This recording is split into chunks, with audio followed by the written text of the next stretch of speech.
இன்றும் துருவ மகிழ்ச்சியாக அவன் சென்று துருவ நட்சத்திரமாக இன்று வாழ்ந்து கொண்டிருக்கின்றான். பூமிக்கு வரும் நஞ்சு கொண்ட உணர்வாக இருந்தாலும் இந்த உணர்வின் சத்தை அவன் நுகர்ந்து அதனை உணர்வாக ஒளியாக மாற்றுகின்றது. இன்று வைரம் எப்படி தன் நஞ்சின் தன்மை தனக்குள் எடுத்து ஒளி சுடராக வீசுகின்றதோ இதே போலதான் மனித வாழ்க்கையில் நஞ்சினை ஒடுக்கி உணர்வினை ஒளியாக மாற்றி விண்ணுலகம் சென்று இன்றும் நிலையான பெருவீடு வெறுநிலை என்ற ஒளி சரீரமாக வாழ்ந்து கொண்டிருக்கும் துருவ மகரிஷி. ஆக இந்த வைரைக்கல்லை போலதான் அந்த உணர்வின் சத்து இன்றும் ஒளியாக திகழ்ந்து கொண்டிருக்கின்றான். அவன்தான் காட்டிய இந்த நிலைதான் இந்த விநாயகர் தத்துவம். ஆக இந்த மண்ணுலகில் வரும் நிலையை நஞ்சினை அவன் ஒடுக்கி நஞ்சினை நீக்கி தன் உணர்வின் சக்தியை ஒளியாக மாற்றி விண்ணுலகம் சென்றவன் அவன் நம்மளுக்கு உணர்த்தி இந்த நிலைதான் இந்த விநாயகர் தத்துவமே. ஆகவே விநாயகரை மேற்க பார்க்க வைத்து நாம் கிழக்க பார்க்க பூஜிக்கும்படி செய்தார்கள். ஆக நாம் காலையில் எழுந்து சாயங்கால வரையிலும் நாம் நல்ல எண்ணங்கள் கொண்டு பிறரை காத்திடும் நிலையாக நன்மை செய்கிறோம். உதாரணமாக நாம் குழந்தை நல்லதாக இருக்க வேண்டும், நல்லவனாக படிக்க வேண்டும், உயர்ந்த நிலையை பெற வேண்டும் என்று எண்ணுகின்றோம். அவ்வாறு எண்ணினாலும் அவன் பையன் அவன் சந்தர்ப்பத்தால் கல்வியில் சீர்படவில்லை என்றால் அவனை கண்டு வேதனைப்படுவோம். அந்த வேதனை கொண்டு வேதனையான சொல்லாக சொல்லுவோம். இந்த வேதனையான சொல்லாக ஏண்டா அவனுக்கு படிக்க இவ்வறியிலேயே நாளைக்கு உன் எதிர்காலம் என்ன செய்வேன் என்று வேதனையாக சொல்லும் போது இந்த உணர்வு கேட்டறிந்த பெண் அவன் உடலிலே பதிவாகி விடுகின்றது. ஆக அவன் தாயை பார்க்கும் போதெல்லாம் வெறுப்பு, தந்தையை பார்க்கும் போதெல்லாம் வெறுப்பு வரும். ஆக நாம் அவனை பார்க்கும் போதெல்லாம் நமக்கு வெறுப்படும். இதை போலதான் நம்மை அறியாமலேயே இந்த வேதனையான உணர்வுகள் நம்மை மாறிக்கொண்டே இருக்கின்ற அந்த நிலையும் இதை போலதான் நண்பர்களாக நாம் பழகினாலும் சிறு பெசகான எண்ணங்களை அது தனக்குள் ஊண்டிவிட்டால் அந்த உணர்வின் தன்மை பதிவாகி அவரை பார்க்கும் போதெல்லாம் சந்தேக உணர்வு கொண்டு அவர் என்ன நல்லது செய்தாலும் ஏற்றுக்கொள்ளாத நிலையில் நமக்குள் இது அழுக்காக படைந்து விடுகின்றது. ஆக நாம் துடைக்கும் நிலையற்று தன் வாழ்க்கையில் இவ்வாறெல்லாம் நாம் நடந்து கொண்டிருக்கின்றோம். இந்த நிலையிலிருந்து மனிதன் தன்னை காத்துக்கொள்ள தன்னை அறியாது உள்புகுந்து நமக்குள் நம்மை அறியாமல் நல்ல எண்ணங்களை மறைத்துக் கொண்டிருக்கின்றது. நல்ல எண்ணங்கள் கொண்டு நாம் செயல்பட்டால் ஆகவே நம்மை அறியாமல் உள்புகுந்து நம் நல்ல எண்ணங்கள் மறைந்தாலும் நாம் பிறரை கேட்டு நின்ற கோபமோ வெறுப்போ இதை போல சண்டையிடுவோர் ஒரு வேடிக்கை பார்த்தாலும் அந்த உணர்வின் தன்மை நமக்குள் பதிவாகி அதே வீரிய உணர்வு. நாம் குழம்பு தன்மையை சரியாக வைத்தாலும் சிறிதளவு காரத்தை அதிகமாக போட்டால் அந்த காரம் எவ்வாறு நாம் என்று அலர்கின்றோமோ இதை போல தன்னை அறியாமல் சந்தர்ப்பத்தால் ஒரு ஏசி பேசி கோப உணர்வுடன் பேசினால் நாம் சாதாரண மனிதனாக இருந்தாலும் வேடிக்கை பார்த்தாலும் அந்த வேதனையான உணர்வு நமக்குள் பதிவாகி விடுகின்றது. ஆக இந்த உணர்வுகள் நம் உடலுக்குள் சிறுக சிறுக விளைந்து நம்மை கோபக்காரனாக விளைவித்துள்ளது. ஒரு தடவை சண்டையுள்ளவனை பார்த்தாலும் அடுத்து ஈஸ்வரனை வேடிக்கை பார்க்க செய்யும். அந்த ஈஸ்வரனை வேடிக்கை பார்க்கும்போது அந்த உணர்வு நமக்குள் விளைந்து அதே கோப நிலையை உருவாக்கும். அந்த கோப நிலைகள் அடிக்கடி நாம் கோபமா பேசினால் நமக்குள் இரத்த கொதிப்பு உண்டாக்கும். இதை போல நம்மை அறியாதபடி நாம் நமது வாழ்க்கையில் நாம் அடிக்கடி கோபமோ அடிக்கடி சலிப்பான நிலைகள் எடுத்துக்கொண்டால் குடல் புண்ணு வரும். ஆக அடிக்கடி அதிகமான சலிப்பும் கோபத்தையும் கொண்டால் கிட்னிக் என்ற உறுப்பு சரியா இயங்காது, உப்புச்சத்தின் தன்மை அதிகமாகிவிடும். இதை போல அடிக்கடி கோபம் என்று இருந்தாலும் நாம் ஒவ்வொரு நிமிஷமும் கருவிடிகளுக்கு நாம் எடுத்துக்காட்டும் உணர்வுகள் சரியாக பார்க்க விடாதபடி கண் மங்கல் ஏற்படும். ஏதாவது கோபமும் வெறுப்பும் சஞ்சலமும் இது எடுக்கும்போது இந்த உணர்வின் தன்மை அடிக்கடி பாய்ந்த பின் நாம் கருவழி திரைப்படங்களுக்கு காட்டும் இந்த உணர்வு அது சிறுக சிறுக மங்கி நீரின் தன்மை உடையாது. ஆக நாம் கருவழியின் தன்மை படமாக்கும் உணர்வுகள் அது மறைக்கும் தன்மை அடைந்து விடுகின்றது.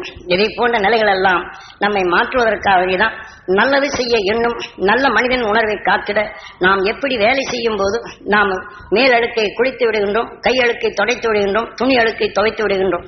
இதை போன்ற நாம் மனிதனின் உணர்வுக்குள் இன்று காலை எழுந்து மாலை வரையிலும் நம்மை அறியாத வந்த அந்த தீமையான அழுக்கை போக்க நல்ல உணவுடன் கலந்துவிட்ட அந்த உணர்விலிருந்து பட்ட அழுக்கினை நீக்க இவ்வாறு அங்கு ஆற்றங்கரையில் விநாயகரை வைத்து மேற்க பார்க்க அந்த விநாயகரை நாம் கிழக்க பார்க்க பூஜிக்கும்படி வைத்தார். இன்று நாம் தங்கம் நகை செய்ய செம்பும் வெள்ளியும் தெரிந்தே வைக்கின்றோம். இருப்பினும் அதை நகை செய்து அழகாக நாம் ரசிக்கின்றோம். இருப்பினும் தங்கம் வெள்ளியும் தங்கத்துடன் செம்பும் வெள்ளியும் கலந்து விடுகின்றது. அடுத்த நகை செய்யும் போது இந்த செம்பும் வெள்ளியும் நீக்கவில்லை என்றால் செம்பும் வெள்ளியும் கூடி கூடி தங்கத்தின் தரம் குறைத்துவிடும். நாம் நல்ல குணங்கள் கொண்டும் பிறருடைய நிலைகளை நாம் காத்திடும் எண்ணம் கொண்டும் நாம் அடிக்கடி செய்வோம் என்றால் நாம் காக்கும் போது பிறர் செய்யும் வேதனையோ புயர்த்தடும் பிறர்படும் வேதனையோ பிறர்படும் கஷ்டத்தையோ பிறர்படும் கோபத்தினுடைய நிலைகளிலிருந்து மீட்டிடவோ நாம் சமாதானப்படுத்தி பேசினாலும் அந்த உணர்வு நமக்குள் வந்து மாசுபட்டு விடுகின்றது. இது துடைக்கிற நிலை இல்லாது போய்விடுகின்றது. ஆக நல்ல குணங்கள் மறைந்து விடுகின்றது. இது மறைக்காமல் இது துடைப்பதற்காக தான் இன்று நமது வாழ்க்கையில் நமது எண்ணங்களால் காத்திட்ட எண்ணங்களை நாம் காத்திட வேண்டும் என்பதற்காக தான் இங்கு ஆற்றங்களில் விநாயகரை வைத்து நாம் மேலழுக்கை போக்கிவிட்டு துணி அழுக்கை போக்கிவிட்டு கரையேறி மேலே வந்த பின் நாம் புல்லை தின்னோம், தலை தாம்புகளை தின்றோம். அறுசுவையாக நாம் சமைத்து சாப்பிடும் கொலக்கட்டையை நாம் செய்து சாப்பிடும் தன்மையும் பெற்றோம் என்ற இந்த மனித உடலை. ஏனென்றால் ஆரம்ப நிலையிலிருந்து புல்லு தலை இவைகளை உணவாக உட்கொண்டுதான் இந்த உடலை பெற்றது. ஆனால் அதே சமயம் மனித உடலான பின் பல பொருட்களை எடுத்து சுயமிக்கதாக நாம் படைத்து சாப்பிடும் இந்த மனித உடலை பெற்றோம் என்ற நினைவினை காட்டுவதற்குத்தான் விநாயகனை வைத்து இந்த உண்மை உணர்ந்து தன் உடலுக்குள் பட்ட நஞ்சினை அழித்து நஞ்சான அழுக்கினை நீக்கி உணர்வினை ஒளியாக மாற்றி உயிருடன் ஒன்றிய சரீரமாக இன்றும் நிலையாக இருக்கும் அந்த துருவ மகரிஷியும் அந்த துருவ நட்சத்திரத்தையும் அந்த சக்தி நான் பெற வேண்டும் என்று வானை நோக்கி நாம் எண்ணும் போது கதிரவனின் காந்த அலைகள் எதிர்நிலையாக வருகின்றது. நாம் நினைவின் பார்வை அலைகள் விண்ணை நோக்கி செல்லுகின்றது. யாரை எண்ணினோமோ அவன் காட்டிய உணர்வின் நினைவலைகள் கூட்டும் போது இந்த மண்ணுலகில் நஞ்சினை வென்று உணர்வினை ஒளியாக மாற்றி விண்ணுலகம் சென்று இன்றும் அங்கிருந்து வெளிப்படும் அவனை எண்ணும் போது இந்த உணர்வின் தன்மையை அந்த நாம் ஏங்கி எடுக்கப்படும் போது கதிரவனின் காந்த நிலைகளும் வருகின்றது. இவை இரண்டும் சேர்த்து அதற்குண்டான சக்தி வாய்ந்த நிலையாக அது நாம் எண்ணத்துக்குள் அது வரும்போது அந்த மகிழ்ச்சியின் நற்சக்தி நான் பெற வேண்டும் என்று என் உடல் முழுவதும் அது படர வேண்டும் என்று ஏக்கத்தால் எண்ணும் போதுதான் தங்கத்தூள் 2.5 கலந்திருந்தாலும் செம்பும் வெள்ளியை திரவகத்தை ஊற்றிய பின் அது செம்பும் வெள்ளி மாவியாக மாறுகின்றது. தங்கம் சுத்தமாகின்றது. இதுதான் மனித வாழ்க்கையில் நஞ்சினை வென்ற அந்த உணர்வின் எண்ணங்கள் நஞ்சினை வென்றிட்ட இந்த உணர்வின் நிலைகள் கொண்டு துருவ நட்சத்திரமாக இருந்து வாழ்ந்து கொண்டும் அங்கிருந்து வெளிப்பட்டு கொண்டிருக்கும் அந்த சக்தியை நாம் பெற்று நாம் நல்லதை செய்து நம்மை எரியாது உள்புகுந்த அந்த தீமையை அகற்றிடும் நிலையாக தான் இந்த விநாயகரை வைத்தது. ஆகவே விண்ணை நோக்கி ஏகி அந்த உணர்வின் சக்தியை நாம் பெற வேண்டும் என்ற ஏக்க உணர்வுடன் நாம் எண்ணி என் உடல் முழுவதும் படர வேண்டும் என் ஜீவாத்மா பெற வேண்டும் என்று எண்ணிவிட்டு அடுத்த நிமிடம் மலரைப் போல மகிழ்ச்சி பெற வேண்டும் மலரைப் போல மனம் என் உடல் முழுவதும் படர வேண்டும் என்னை பார்ப்போருக்கெல்லாம் அந்த மகிழ்ச்சியின் தன்மை பெற வேண்டும் கனி போன்ற சுவையான சொல்லும் செயலும் நான் பெற வேண்டும் என் சொல்லை கேட்பவருடைய வாழ்க்கையில் இனிமை பெற வேண்டும் என்ற இந்த நிலை நான் பார்ப்பவரெல்லாம் நலம் பெற வேண்டும் என்னை பார்ப்பவரெல்லாம் நலம் பெற வேண்டும் என்று எண்ணிவிட்டு அதே சமயம் தன்னை ஈன்ற தாய் தந்தையர்கள் அவர் நம்மை வளர்த்திட எத்தனையோ கஷ்டங்கள் எத்தனையோ வேதனைப்பட்டு அவர்கள் உடலே நோயாக மாறிவிட்டார்கள். அத்தகைய நோயாக மாறியிருந்தாலும் அந்த அன்னை தந்தை என்னை ஈன்ற அன்னை தந்தைகள் எனக்காக துயர்பட்ட துயரமான உணர்விலிருந்து விடுபட அந்த மகிழ்ச்சியின் அருள்வொளி என் அன்னை தந்தைக்கு கிடைக்க வேண்டும்.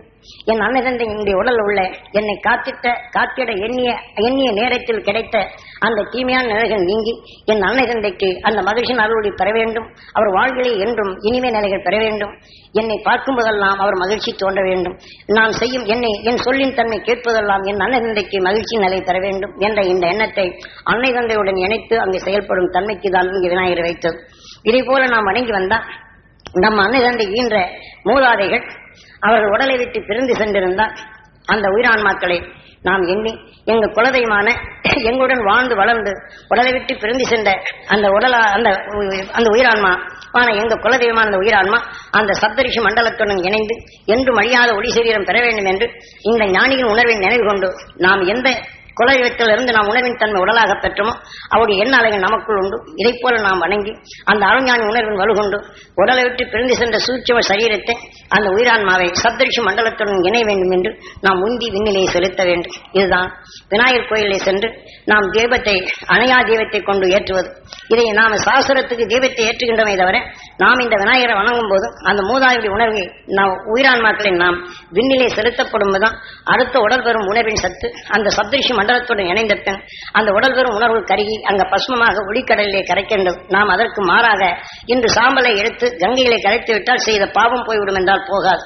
ஆனால் மெய்ஞானிய உணர்வு இந்த விநாயகர் தத்துவத்தை அந்த அருஞானிகள் காட்டி அருள் வழிகொண்டு விண்ணுலகம் சென்ற அருஞானின் உணர்வு நமக்குள் பருகி அந்த உணர்வின் தன்மை நமக்குள் எண்ணத்தை வளர்த்து அதை துணை கொண்டு மூதாதிகான குலதெய்வங்களை அந்த சப்தரிஷி மண்டலத்துடன் இணைக்க வேண்டும். இதுதான் தாயா அந்த கடமையை நாம் செய்ய வேண்டும். அவர்கள் முன் சென்றால் நாம் பின் செல்லுகின்றோம். அவர்கள் முதல்ல நாம் தாய் தந்தைகள் முதல்ல மனிதனானார்கள். அவர் எண்ணத்தால் உருவாக்கி நாம் மனிதனாக உருவாக்கினார்கள். ஆனால் மனிதனான பின் மனித நிலைகளிலிருந்து வின் சென்ற அருஞானின் உணர்வை நாம் எடுத்து நம் மூதாதியுடைய நிலைகளை உந்து கொண்டு நாம் விண் செலுத்த வேண்டும். அப்படி செலுத்தினால்தான் விண்ணுலக ஆற்றலை நாம் துரித நிலைகள் பெற முடியும். காரணம் விண்ணுலகில் சென்ற அந்த அருஞானி உணர்வுகளை நாம் எண்ணிய போது கிடைக்கச் செய்வதற்குத்தான் இந்த விநாயகரை நமக்குள் தெளிவுபடுத்தி அந்த வணங்கச் செய்தது. ஆனால் அதே போல அந்த வணங்கி பழகிய பின் நாம் விநாயகரை வணங்காதபடி நீ ஆலயத்துக்குள் சென்றால் பலன் ஏதுமில்லை என்று பல முறை சொல்லி உள்ளார்கள். நாம் குடும்பத்தில் நாம் குழந்தையை சரியான முறையில் வளர்க்க வேண்டும் என்று எண்ணுகின்றோம். சிறு குழந்தையா இருந்தாலும் குறும்பு செய்கின்றது. நம்மை அறியாமலே இப்படி செய்கின்றானே, வேலைக்கு போடாதபடி செய்கின்றானே என்று வேதனைப்படுகின்றோம். வேதனைப்படுகின்றோம். ஆனால் கல்வி கற்க வேண்டும் என்றாலும் நாம் எண்ணியபடி நடக்கவில்லை என்றால் அவனை எண்ணி வேதனைப்படுகின்றோம். அதே சமயத்தில் நாம் ஒருத்தருக்கு 5 ரூபாய் கடன் கொடுத்து விட்டு காலகாலத்தில் வரவில்லை என்றால் கொடுத்த நேரத்தை கண்ணிக்கு கடனை கொடுத்து நீ கொடுக்கலையே என்று வேதனைப்படும் அல்லது கோவப்படுகிறோம்.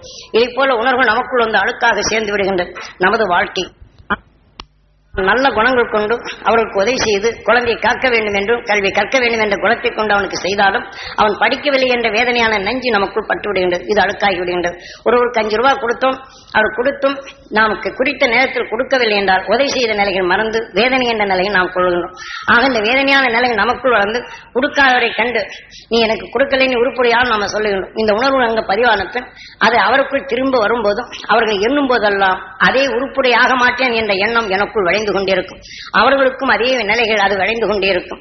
இதே போல குழந்தையை நாம் வேதனையுடன் பார்த்ததும் இந்த வேதனையான உணர்வுகள் அங்கு பதிவாகி அன்னிருந்தை பார்த்த உடனே அந்த வேதனை தோன்றும், அவனை பார்த்தவுடன் நமக்கு வேதனை தோன்றும். இதை போலதான் நல்ல குணங்கள் மறைந்து ஒருவருக்கொருவர் வெறுக்கும் நிலையும் நாம் எந்த வீட்டில் இருந்தோமோ இந்த உணர்வுகள் விளைந்து வீட்டுக்குள்ளும் தரையிலும் பதிவாகி இந்த வினைகள் நமக்கும் அடிக்கடி நாம் மனக்கவலையும் மனசோர்வும் அடைந்து நாம் மனித உணர்வை அது நோயாக மாற்றி ஆக மனிதனுடைய உடலவே அது கருகும் நிலையாக்கி மனிதனுடைய எண்ணங்களை குறுகும் நிலை வந்து விடுகின்றது. இதை போன்ற நிலைகளை காத்திடத்தான் நமக்குள் காத்திடும் எண்ணத்தை நாம் காத்திட வேண்டும். இந்த 6வது அறிவின் துணை கொண்டு என்ற நிலையை அது தெளிவாக காட்டி விநாயகனை நீ வணங்காமல் ஆலயத்துக்குள் சென்றால் பலன் ஏதும் இல்லை என்று. ஆக நாம் வீட்டில் இருந்து ஒருவருக்கொருவர் எண்ணவில்லை என்றால் அங்கு தெய்வ நிலையாக கண் உணர்த்திய அந்த அருஞானி உணர்வை அந்த விநாயகனுக்கு முன் நின்று இந்த மண்ணுலகின் நஞ்சினை வென்று விண்ணுலகம் சென்ற அந்த மகிழ்ச்சியின் அரசக்தி நான் பெற வேண்டும் என்று எண்ணி அது என் உடல் முழுதும் படர வேண்டும் என்று ஏங்கி தன் உடலுக்குள் செலுத்திவிட்டு பையனை எண்ணும் போது மகிழ்ச்சியின் அருளை பெற வேண்டும், அவன் அறியாத இருள்கள் நீங்க வேண்டும், பொருள் கண்டு உணர்ந்து செயல்படும் திறன் பெற வேண்டும் என்று எண்ண வேண்டும். ஆக இவ்வாறு எண்ணினால் அவன் மேல் இருக்கும் உணர்வு நமக்குள் மறைகின்றது. அதே போல அந்த குழந்தையும் ஆலயத்துக்கு செல்லும் போது அன்னை எந்தை அருளாசியுடன் என் அறியாத இருள்கள் நீங்க வேண்டும், கற்றுணரும் சக்தி எனக்குள் வர வேண்டும், கல்வி ஞானம் பெற வேண்டும் என்ற நிலையில் இதை போன்று அவன் அங்கே கேட்க வேண்டும். ஆக இவர்கள் மேல் இருக்கும் வெறுப்பினை அங்கே துடைக்கும் சக்தியாக தான் அந்த ஞானின் உணர்வை தனக்குள் வினையாக்கி எனக்கு நாயகனாக மாற்றும் நிலைதான் விநாயகர் தத்துவமே இருந்தது. ஆக நாம் எடுத்துக்கொண்ட உணர்வின் தன்மை எதை கணங்களுக்கு அதிபதியாக்கணுமோ அந்த உணர்வின் தன்மை கொண்டு நமக்குள் அகங்கொண்டிருக்கும் இந்த உணர்வுகள் அதை ஒடுங்கும். ஆக பெரும் படை எடுத்து வந்தாலும் அதில் எல்லாவற்றும் இருந்தாலும் அரசன் தனக்குள் அடங்குவது போல நாம் உயர்ந்த ஞானின் உணர்வு நமக்குள் எடுக்கும்போது அது கணங்களுக்கு அதிபதியாக்கி அதன் கீழ் தீமை விளைவிக்கும் ஒவ்வொரு உணர்வையும் அதை தனக்குள் அடக்கி அது ஆட்சி புரியும் தன்மையாக தான் கணங்களுக்கு அதிபதி கணபதி என்ற தத்துவத்தை அங்கு வைத்தது. அதனால்தான் இப்போ இவர்களுக்கு இன்னைக்கு குழந்தையுடைய நிலைகளை நீங்க எடுத்துக்கொண்டால் இவருக்கு குழந்தை இல்லைன்னா எல்லாம் சொல்லி குழந்தை இல்லைன்னு கேட்பாங்க. ஆக முதல்ல இல்லை என்ற நிலை வந்தால் அந்த உணர்வின் தன்மை தான் முன்னாடி வரும்.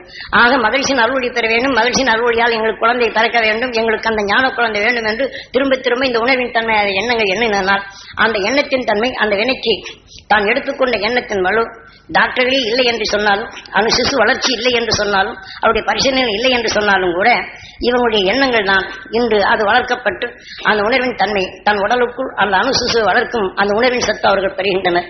ஆகவே இதை நாம் எதை எண்ணுகின்றோமோ நம்ம உயிர் அதை படைக்கின்றது, அந்த உணர்வாக நம் உடலுக்குள் இயக்குகின்றது, அந்த உணர்வின் சத்தாக நமக்குள் விளைய வைக்கின்றது. ஆகவே அவர்களுக்கு இப்ப நம்ம சாமியார் செய்வார் சாமி செய்வார் என்று அல்ல, சாமி சொன்னபடி நாம் எடுத்தோம் என்றால் நிச்சயம் நாம் பெற முடியும் என்ற அந்த தன்னம்பிக்கை பெற்றது. அதனை நிலைகள் கொண்டுதான் அந்த உணர்வின் தன்மை அந்த சிசு வளர முடிந்தது.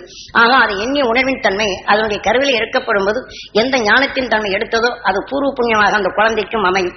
ஆக அதே சமயம் அடிக்கடி மகிழ்ச்சியின் அசக்தியை நான் பெற வேண்டும், அந்த குழந்தைக்கு கிடைக்க வேண்டும் என்ற எண்ணத்தை அது எண்ணுமையானால் அந்த குழந்தை கருவிலே இந்த எடுத்துக்கொண்ட உணர்வு பூர்வ புண்ணியமாக அமைகின்றது. அந்த குழந்தை ஞான குழந்தையாக வளர வேண்டும் என்ற எண்ணம் ஊழ்வினையாக தாய் உடலில் விளைகின்றது. இப்போது நாம் அடிக்கடி நாம் ஒருத்தர் நல்ல நிலைகள் இருக்கிறோம் என்று கருவிட்டு இருக்கிறார் என்று வைத்துக் கொள்வோம்.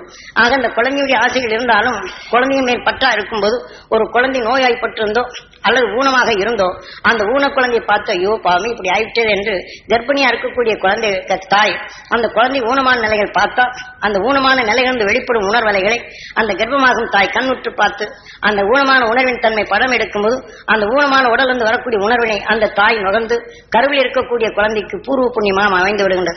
ஆனால் கருவில் இருக்கக்கூடிய குழந்தை பழி செய்யவில்லை, ஆனால் கூர்மையாக எண்ணி ஆக இறக்க உணர்வுண்டு அதை பார்க்கப்படும் போது அந்த பரிவு மனம் ஆக மற்ற அதுக்குள் அது வேதனைப்பட்ட உணர்வுகள், வேதனையால் உடல் குறுகிய நிலைகளும், அந்த உடலிருந்து குறுகிய உணர்வு அலைகள் வெளிவருவதை இந்த பரிவு கொண்ட மனம் சுவாசிக்கும் போது கருவில் இருக்கக்கூடிய குழந்தைக்கு இது ஊழ்வனையாக சேர்ந்து விடுகின்றது, பூர்வ புண்ணியமாக சேர்ந்து விடுகின்றது.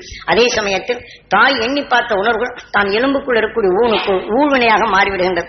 ஆக இந்த ஊழ்வினை இந்த குழந்தை பிறந்த பின் ஊழ்வினையாக இருந்த அந்த நிலை ஊனை அந்த அது உடல் குறைவா இருக்கும்போது அதை எண்ணி எண்ணி எண்ணி வேதனையாக தளர்க்கும் அந்த ஊழ்வினைக்கு நாயகனாக உடல்ல நோயாகவும் சதா வேதனைப்படும் நிலையில் ஊழ்வினையாக மாறிவிடுகின்றது. ஆக குழந்தை தவறு செய்யவில்லை, அதனால் அது பூர்வ புண்ணியம் மாறிவிடுகின்றது.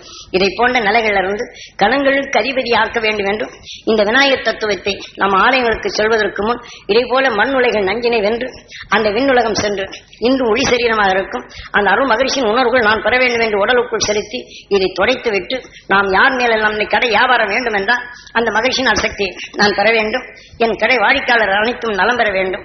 என் பையனுக்கு மகிழ்ச்சியின் அருளை பெற வேண்டும். அவன் அறியாத இருள்கள் நீங்க வேண்டும். பொருள் என்று செயல்பட தன்மை வேண்டும். ஆனால் குழந்தை வேண்டும், மகிழ்ச்சியின் அருளை பெற வேண்டும். எனக்குள் அருள் ஞான குழந்தை எனக்குள் அந்த கருவின் நிலைகள் எனக்குள் விளைய வேண்டும். அந்த அணு சக்திகள் எனக்குள் விளைய வேண்டும்.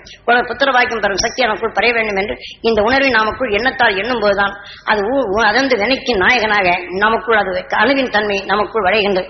இத்தகைய தன்மை நாம் பெறுவதற்குத்தான் இந்த விநாயகர் சக்தி விநாயகர் நமக்கு முன் வைத்து நீ விநாயகனை பூஜிக்காமல் நீ கோயிலுக்குள் சென்றால் பலன் ஏதுமில்லை என்று நாம் அந்த விநாயகர் தத்துவத்தை உணர்த்திய அருள் ஞானியின் வழிகாட்டிய அந்த உணர்வின் எண்ணத்தை நாம் எண்ணினால்தான் அந்த ஓம் என்று பிரணமாகும். அதனால்தான் விநாயகனை ஓம் என்ற பிரணவத்துக்கே உரியவன் என்ற நிலை சொன்னார். நாம் முன் சேர்த்துக்கொண்ட வினைக்கு நாயகனாக இந்த மனித உடலாகும் போது நாம் எதை எண்ணுகின்றோமோ அதை ஜீவனாக்கு திறன் பெற்றது. ஆகவே நாம் ஒவ்வொரு பொருளையும் தெரிந்துணர்ந்து செயல்படும் திறன் பெற்றது. அதனால்தான் சரகண பவா குகா கந்தா கடம்பா கார்த்திகா என்பது மனிதனின் 6வது அறிவு. சரகண பவா நாம சாப்பிடும் ஆகாரத்தை அதுல கலந்துள்ள நஞ்சை மலமாக மாற்றிவிட்டு 6வது அறிவாக நம் உடலின் மனம் வருகின்றது.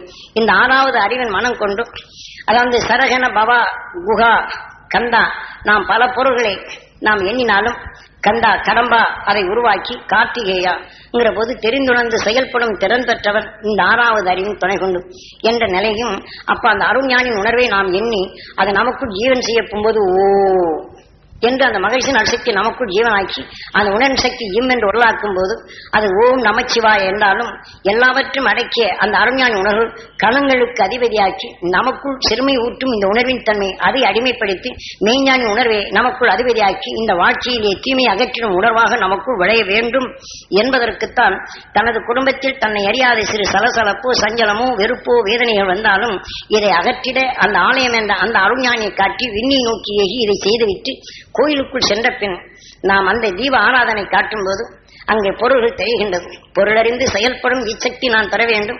இந்த தெய்வ குணத்தை நான் பெற வேண்டும். இந்த உண்மை உணர்த்தி அருள் மகிழ்ச்சியின் உணர்வுகள் நான் பெற வேண்டும். இந்த மலரின் மனம் பெற வேண்டும். இவை அனைத்தும் என் உடல் முழுதும் படர வேண்டும். மலரைப் போல மனம் என் உடல் முழுதும் மலர வேண்டும். என்னை பார்ப்பவருக்கு அந்த நறுமணங்கள் பெற வேண்டும். அங்கே வைத்திருக்கும் கனியை பார்க்கும்போது இந்த கனியை போன்ற சுவையான சொல்லும் செயலும் நான் பெற வேண்டும். என் சொல்லை கேட்போர் வாழ்விலே இனிமை பெற வேண்டும் என்ற நிலையும் இந்த ஆலயத்துக்குள் வருவோர் அனைவரும் இந்த தெய்வ குணம் பெற வேண்டும். அவர்கள் குடும்ப நலங்கள் பெற வேண்டும். அவங்க குடும்பங்களில் அனைத்தும் மகிழ்ச்சி பெற வேண்டும் இந்த ஆலயத்துக்குள் வருவோர் எல்லாம் என்று இதை எண்ணி என் வாடிக்கையாளர் நாம் தொழில் நடத்தினார் எனது வாடிக்கையாளர் அனைவருமே அந்த மகிழ்ச்சியின் அசக்தி பெற வேண்டும். இந்த தெய்வ குணங்கள் அவர்கள் பெற வேண்டும். அவங்க குடும்பங்களில் எல்லா நலங்களும் பெற வேண்டும். என் வாடிக்கையாளர் குடும்பங்கள் எல்லாருமே நலம் பெற வேண்டும். என் பார்வை எல்லோரும் நல்லதாக்க வேண்டும். என்னை பார்ப்பவருக்கு இந்த நல்ல எண்ணம் வர வேண்டும் என்ற இந்த நிலைதான் நம் ஈசனாக இருந்து நம் உயிர் நம்மை உடலை கெட்டிய இந்த ஆலயத்தை இந்த ஆலயத்துக்குள் இருக்கும் நல்ல குணங்களை அது தெய்வமாக மதித்து நடக்கும்படிதான் இந்த ஆலயங்களை அமைத்தார்கள். நமக்குள் நம்மை அறியாது வேதனை சலிப்பு சஞ்சலம் சங்கடம் வெறுப்பு கோபம் குரோதம் என்ற இந்த உணர்வின் தீய அழுக்குகள் நமக்குள் சென்று நல்ல குணங்களை மாசுபடும் செய்யும் செயலிருந்து நம்மை தூய்மைப்படுத்த விநாயகர் தத்துவத்தை அமைத்து ஆலயத்துக்குள் சென்று அந்த நற்குணங்களின் தன்மையும் நறுமணத்தின் உணர்வு தனக்குள் எடுத்து நாம் நம்மை பிறர் பார்க்கும்போது இந்த நறுமணங்கள் அங்கே வர வேண்டும். என் சொல் கேட்கும் போது அவர்களுக்குள் மகிழ்ச்சி பெற வேண்டும் என்ற இந்த எண்ணத்தை தோற்று வைக்கும் நிலைதான் ஆலயம். இன்று நாம் அபிஷேகம் ஆராதனை செய்துவிட்டு மனம் நமக்குள் எந்தெந்த குணமோ அதனின் தன்மை வேதனையும் கொதிப்பும். எனக்கு நான் நல்லதை செய்தேன், எனக்கு தீமையை செய்தான், என் குழந்தை வளர வேண்டும் என்று எண்ணினேன், உன்னைதான் வணங்கினேன், என் குழந்தை சரியான முறையில் இப்படி செய்கின்றானே, என்னை எதிர்க்கிறானே என்ற நிலைதான் வேதனைப்பட்டு அந்த தெய்வம் செய்யும் என்றுதான் நம்புகின்றோம். அந்த தெய்வ குணத்தை நமக்குள் எடுத்தால் அந்த எண்ணம் நாம் செயலின் தன்மை நாம் சொல்லார் அதை இயக்கும். நாம் எண்ணி அந்த தெய்வ குணத்தின் உணர்வு நமக்குள் அந்த சக்தியாக மலரும். நாம் அந்த தெய்வமாக தான் ஆக்குவதற்குத்தான் இந்த ஆலயங்களை அமைத்ததை தவிர அந்த தெய்வம் செய்யும் என்று யாரும் சொல்லவில்லை. அந்த தெய்வம் செய்யும் என்ற நம்பிக்கையில் தான் நாம் சொல்லுகின்றனவே தவிர அந்த தெய்வ குணத்தை நமக்குள் எடுத்தால் அந்த தெய்வ சக்தி நமக்குள் இருந்து நாம் சொல்லும் செயலும் அது இயக்கும் என்ற நிலையை காலத்தால் மறைந்து நம்மை நாம் அறியாமலேயே நமக்கு நாம் நல்ல குணங்களுக்கு அடிக்கடி நாம் தீங்கு விளைவிக்கின்றோம்.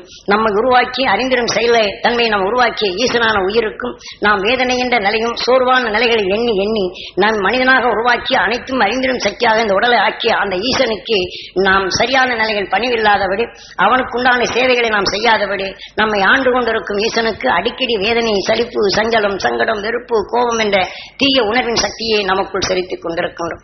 ஆகையினாலே நாம் ஈசனை வணங்க வேண்டும் என்றால் நாம் இதை போன்று அந்த அருஞானி காட்டிய அருள்வடிப்படி விநாயகர் தத்துவ பிரகாரம் அந்த மகிழ்ச்சியின் அசக்தி எனக்குள் பெற வேண்டும் என்ற இந்த வினைக்கு நாயகனாக்கி அதை கணங்களுக்கு அதிபதியாக்கி நமக்குள் தீமை விளைவிக்கும் இந்த உணர்வின் தன்மை அடக்கி இந்த ஞானி உணர்வின் தன்மையை இன்று எப்படி வைரம் நஞ்சினை ஒடுக்கி ஒளியாக மாற்றுகின்றதோ இதை போல நமது வாழ்க்கையில் வரும் தீமையை ஒடுக்கி அந்த நஞ்சினை ஒடுக்கி நாம் அறிந்திடும் ஆற்றலும் அதே சமயம் உணர்வு ஒளியாக மாறும் நிலை வருகின்றது. இன்று நாகன் அது நாகன் தனக்குள் இருக்கும் நஞ்சினை தன் உணவாக அதை உட்கொள்ளும். அந்த மற்ற எதன் மேலும் தன் நஞ்சினை பாய்ச்சுகின்றது, மீண்டும் உணவாக தனக்குள் எடுக்கின்றது. இதே நஞ்சி தனக்குள் திரும்ப திரும்ப விளைந்து அந்த நஞ்சி நாகரத்தினமாக அது விளைகின்றது. ஆக அந்த நஞ்சி ஒடுங்கி உணர்வின் தன்மை ஒளியாக மாறுகின்றது. இதை போலதான் மனிதன் தன் உணர்வின் சக்தியை நஞ்சினை ஒடுக்கும் எண்ணத்தை அவன் வளர்த்து ஆக நஞ்சினை ஒடுக்கும் ஆற்றலாக தனக்குள் எடுத்து இந்த உணர்வின் தன்மை தன் உணர்வின் ஒளியாக உயிருடன் ஒன்றிய நிலைகள் கொண்டு விண்ணுலகில் இன்று துருவத்தில் அமர்ந்து கொண்டு விண்ணில் வரும் நஞ்சினை தான் உணவாக எடுத்து நஞ்சினை அடக்கி ஒளியின் சிகரமாக இருந்து கொண்டிருக்கின்றான். ஆக மனிதனில் நேர்மைப்பட்ட அந்த உணர்வின் எண்ண அலைகளை நாம் இதைபோன்று நாம் கேட்டுணர்ந்த நாம் அதை பெருக வேண்டும். இன்று சாதாரண வாழ்க்கை நான் இதையெல்லாம் சொல்லுகிறேன் என்றால் என்னமோ குழந்தை ஆசீர்வதிக்க வந்து இவர் என்ன கதை பேசிட்டு இருக்கான உணர்வில் இருந்தீங்கன்னா அந்த கதையின் உணர்வாக தான் பதிவாகும். என்ன சொல்லுகிறார் என்று உணர்வில் பதிவானால் இந்த உணர்வின் சக்தி எதுவோ அதை இயக்கும். காரணம் நாம் பதிந்து கொண்ட நிலைகள் கொண்டுதான். இன்று ரேடியோவிலேயோ டிவியிலேயோ எதனை நாம் பதிவு செய்து கொள்கின்றோமோ அதனின் நினைவு அலைகளை நாம் எடுத்து மீண்டும் ஆண்டினா என்ற பவரை வைத்து டிவியிலே எடுக்கின்றார்கள். நம் உடலுக்குள் பயந்து கொண்ட எண்ணங்களுக்கு அனைத்துக்கும் நாம் நினைவரும்போது நம்ம கண்ணிற்கு அது நினைவருகின்றது. ஆக ஆண்டினா போன்று இந்த காற்றுக்குள் கலந்திருக்கும் அந்த அருள்மிக்க சக்தியை நம் கண் அதை எடுத்து நம் உடலுக்குள் சேர்ப்பிக்கின்றது. டிவிக்கு எப்படி ஆண்டினா முக்கியமோ இதே போல மிக சக்தி வாய்ந்த ஆண்டினாவை மாற்றும் போது அந்த உணர்வின் தன்மை கொண்டு விண்ணிலே வெகு தொலைவில் இருக்கும் நிலையையும் அது கவர்ந்து இங்கே படமாக காட்டுகின்றது. இதை போலதான் அருண் ஞானின் உணர்வை கேட்கச் செய்து அதை நீங்கள் பெற வேண்டும் என்ற உணர்வை இங்கு உங்களுக்குள் பதிவு செய்யும் போது மீண்டும் இதை எண்ணுவீர்கள் என்றால் இந்த எண்ணம் உங்கள் கண்ணான ஆண்டினாவுக்கு வருகின்றது. அப்போ உங்கள் உடலுக்குள் இருக்கும் நினைவின் ஆற்றலை நமக்கு முன் படர்ந்திருக்கும் இந்த சக்தியை நாம் கவர முடிகின்றது.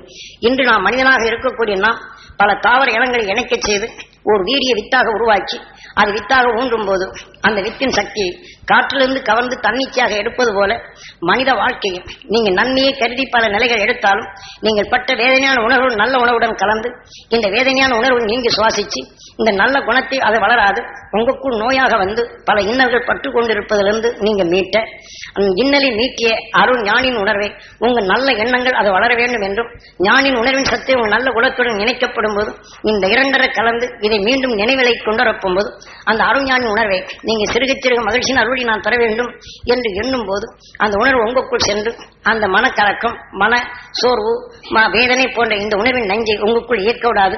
அதை அகற்றி நல்ல உணர்வின் சத்தாக விளைந்து உடலின் தன்மை அழகாகவும் சொல்லுக்குள் கேட்போர் இனிமையாகவும் சொல்லின் தன்மை நலமாகவும் தன் எண்ணத்தின் தன்மை விண்ணை நோக்கி ஏகும் தன்மையாக அது வளைந்து நாம் அடிக்கடி நம்முடைய எண்ணங்கள் அந்த மகிழ்ச்சியின் சக்தி நான் தர வேண்டும் என்று எண்ணும் போது இந்த எண்ணம் விண்ணை நோக்கி செல்லுது. இதுதான் கூர்மையாகின்றது. அந்த கூர்மை அவதாரமாக அருண் ஞானின் உணர்வு நமக்குள் சென்று அந்த உணர்வின் வலுப்பெற்று இந்த உடலை விட்டு நாம் சென்றால் இந்த உயிரான்மா அந்த கூர்மை அவதாரமாக அருண் ஞானிகள் வாழ்ந்த அந்த உணர்வுடன் ஒன்றி நாம் என்றும் அழியா பெருவீடு பெருநிலை என்றும் என்னும் 16 என்ற நிலை அடையலாம். ஆக இன்னைக்கு நட்சத்திரங்கள் துருவ நட்சத்திரமும் சப்தரிஷி மண்டலங்களும் இன்றும் என்னும் 16 நிலைகள் வளர்ந்து கொண்டிருக்கின்றன. அதுக்கு இன்னொரு பிறவி இல்லை. ஆக பிறவியற்ற நிறைகள் கொண்டு தன் உணர்வின் தன்மை உயிருடன் ஒன்றிய ஒளியாக அதை மாற்றிக்கொண்டிருக்கின்றது. இதை போலதான் நமது வாழ்க்கையில் நீங்கள் ஒவ்வொருவரும் இதை போன்ற ஒரு பிறவா நிலை என்ற பெருநிலையை அடைவதற்கு, இது நீங்கள் பெறச் செய்வதற்கும், உங்கள் அறியாத வந்த தீமை அகற்றுவதற்கும் நீங்கள் பெற வேண்டும் என்று நான் எண்ணும் போது இது எனக்குள்ளும் விளைகின்றது. தான் கீதையிலே நீ எதை நினைக்கின்றாயோ அதுவாகின்றாய். நீங்கள் அனைவரும் அந்த மகிழ்ச்சியின் அருளை பெற வேண்டும் என்று எமது குரு காட்டிய வழிகளில் விண்ணை ஏகி அந்த உணர்வின் தன்மை நாம் பெற்றாலும் அதனின் சக்தி நீங்கள் பெற வேண்டும் என்ற எண்ணத்தால் இது உபதேசிக்கும் போது கீழ்த்துணர்ந்த உணர்வுகள் உங்களுக்குள் பதிவாகின்றது. ஆனால் நீங்கள் பெற வேண்டும் என்ற எண்ணம் எனக்குள் ஓங்கி வளர்கின்றது. இதை போலதான் நீங்களும் இதை போல வளர்ந்து அந்த மெய்ஞான உணர்வை நீங்கள் வளர்த்துக் கொள்ள முடியும். இன்று உதாரணமாக ஒருவர் ஒரு சிறு தப்பு செய்து விடுகிறார் என்று வைத்துக் கொள்வோம். இப்படி தப்பு செய்கிறான் என்று நாம் சொல்லி அந்த உணர்வினை பதிவு செய்து கொண்ட பின் அந்த உணர்வை நாம் திரும்ப திரும்ப திரும்ப திரும்ப நாம் பேசும்போது அந்த உணர்வின் சக்தி நமக்குள் விளைந்து மீண்டும் அவர்கள் எந்த தீமை செய்தார்களோ அதே தீமை நாம் செய்யும் நிலைக்கும் அந்த தீமையால் அவர் உடல் நலிந்தது போல நமக்குள்ளும் அந்த தீமை வருகின்றது. நாம் அடிக்கடி இது கூர்மையாக எண்ணும் போது கூர்ம அவதாரமாக அந்த குறையின் உணர்வு நமக்குள்ளாகி யாரை கண்டு குறையை கூறிக்கொண்டு இருந்தோமோ அந்த உடலில் விளைந்த உணர்வு நமக்குள் அதிகமாகி இந்த உடலை விட்டு நாம் சென்ற பின் இந்த கூர்மை அவதாரமாக இந்த உணர்வின் தன்மை கொண்டு நாம் உயிரான்மா அவர் உடலுக்குள் இறந்த பின் அந்த உடலுக்குள் செல்லும். பின் நாம் எடுத்துக்கொண்ட குறையின் உணர்வை அங்கே விளைவித்து மீண்டும் அது நஞ்சு கொண்டதாக மாற்றும். இதை போலதான் நாம் ஒருவர் நோய்வாய்ப்பட்டிருந்தாலும் அந்த நோயை நீக்க பறிகொண்டு நாம் எண்ணத்தை செலுத்தினாலும் பறிகொண்டு அவர்களுக்கு செய்தாலும் இந்த உணர்வுகள் அங்கே சென்று அவர் உடலை விளைந்த நோயின் அனைத்து நமக்குள் வந்து நமக்குள் சேர்ந்து விடுகின்றது. ஆனால் நாம் நல்லதை செய்தோம், ஆண்டவனை எண்ணுவோம், நான் நல்லதை செய்தேனே எனக்கு ஏன் இப்படி தீது விளைவிக்கிறது என்று நம்மை ஆளும் ஆண்டவனான உயிரிக்கும் இது தீங்கு விளைவிக்கும் நிலை வருகின்றது. நம்மை பரிசுத்தப்படுத்தும் உணர்வின் 6வது அறிவு கொடுத்தும் நம்மை அறியாது இந்த தீமை விளைவிக்கும் உணர்வு ஆன்மாவதே கலந்து நாம் நீக்கிடும் ஆற்றல் இழக்கப்படும் போது இந்த உணர்வின் சக்தி நமக்கு நோயாக விளைந்து நம்முடைய எண்ணம் கூர்மையாகி நாம் யாருமே நாம் பாசம் கொண்டு இருந்தோமோ அந்த நோயின் தன்மை கொண்டு நாம் உணர்வுகள் அவருடைய உணர்வு நமக்குள்ளாகி அதன் அவதாரமாக அந்த உடலுக்குள் சென்று எடுத்துக்கொண்ட உணர்வின் தன்மை கொண்டு அங்கே தீது விளைவிக்கும். அந்த விளைவித்த உணர்வின் தன்மை கொண்டு எந்த வேதனை கொண்டு அந்த உடல் நலிந்ததோ நலிந்த உடல் கொண்டு நலிந்திட்ட உணர்வின் சக்தி கொண்டு அதை கொண்டு வேறொரு மனித இனம் அல்லாத வேறொரு உடலை இது உருவாக்கிவிடும். இதுதான் கூர்ம அவதாரம் என்று. கடவுளின் அவதாரத்தில் கூர்மை அவதாரம் மிக முக்கியமானது. வராகன் என்பது தான் இதை போல கெட்டதை நீக்கி நீக்கி நீக்கி இந்த உணர்வின் சக்தி வெற்ற பண்டியின் தலையை போட்டு மனித உடலை உருவாக்கப்பட்டது. ஆக சாக்கடையில் இருக்கும் நாத்தத்தை பண்டி பழந்து அதற்குள் இருக்கும் நல்ல பருப்பை நுகர்ந்து அதனின் உணர்வாக தனக்குள் கூர்மையாக நல்ல உணர்வை தனக்குள் அது சேர்த்துக் கொண்டது. அதை தனக்குள் நல்ல உணர்வை நுகர்ந்து எடுத்தது. அதற்குள் அதிகமாக விளைந்து நாற்றமான பண்டியின் உடலை பழந்து அதற்குள் உணர்வின் சக்தி தனக்குள் உயிருடன் ஒன்றிய நிறைகள் கொண்டு இன்று நாம் மனிதனாக உருவாக்கியது பரசுராம். ஆக நாம் என்னது சமப்படுத்தும் நிலை கொட்ட 6வது அறிவின் தன்மை கொண்டு நாம் எப்படி பெற வேண்டும் என்று கடவுளின் அவதாரத்தை தெளிவாக எடுத்துரைத்துள்ளார்கள் மகா ஞானிகள்.